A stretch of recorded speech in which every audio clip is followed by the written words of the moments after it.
ব্লকের মাধ্যমিক উচ্চ মাধ্যমিক কৃতী ছাত্রছাত্রীদের সংবর্ধনা দিলেন মুর্শিদাবাদের ডোমকল থানার পুলিশের পক্ষ থেকে। এই সংবর্ধনা অনুষ্ঠিত হয় ডোমকল থানা প্রাঙ্গণে। এই দিনের অনুষ্ঠানে উপস্থিত ছিলেন ডোমকল এসডিপিও শুভম বাজাজ, ডোমকল থানার আইসি পার্থসারথী মজুমদার। এছাড়া উপস্থিত ছিলেন ডোমকল বিটি হাই স্কুলের প্রধান শিক্ষক চন্দন কুমার মণ্ডল সহ কৃতী দুই ছাত্রছাত্রীকে সংবর্ধনা জ্ঞাপন করলেন। এই দিন সংবর্ধনা পেয়ে অনেক খুশি বলে জানান দুই ছাত্রছাত্রী। এই নিয়ে কি বললেন শুনে নেব তাদের মুখ থেকেই।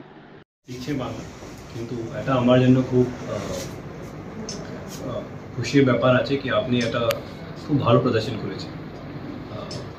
আমি তো খুব চেষ্টা করেছি কি 10th-12th में কিছু ভালো মার্কস পাবো, কিন্তু পেয়েছে না। ঠিক আছে, এই জন্য আপনি পেয়েছে। আমি আশা করছি কি আপনার খুব সুন্দর ভবিষ্য হবে। আপনার এইরকম এখন পরিশ্রম করেছে, আগে भी করব और सभी समय আপনি ভালো কাজ করব, ভালো পরিশ্রম করে বাঙালতে এবং আমার ভারতবর্ষে আপনি নাম করুন।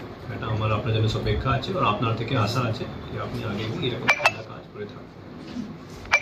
আচ্ছা, এই ছাড়া আমি আপনার কাছে আমার নাম্বার দিয়ে দেবো, পার্সোনাল নাম্বার। আপনাকে কোনো কিছু দরকার আছে, আপনার যখন আপনি পড়াশোনা করছেন, আপনার কিছু অসুবিধা আছে, আপনার কিছু ক্যারিয়ার গাইডেন্স या কাউন্সিলিং দরকার আছে, সবই জিনিস তো আমি জানি না, কিন্তু যেটা জিনিস আমি জানি ওটা আপনাকে আমি এক্সপ্লেন করব, বোঝাবো।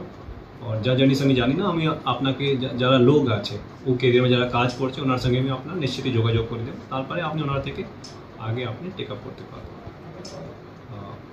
আবার আপনাকে শুভেচ্ছা জানাচ্ছি।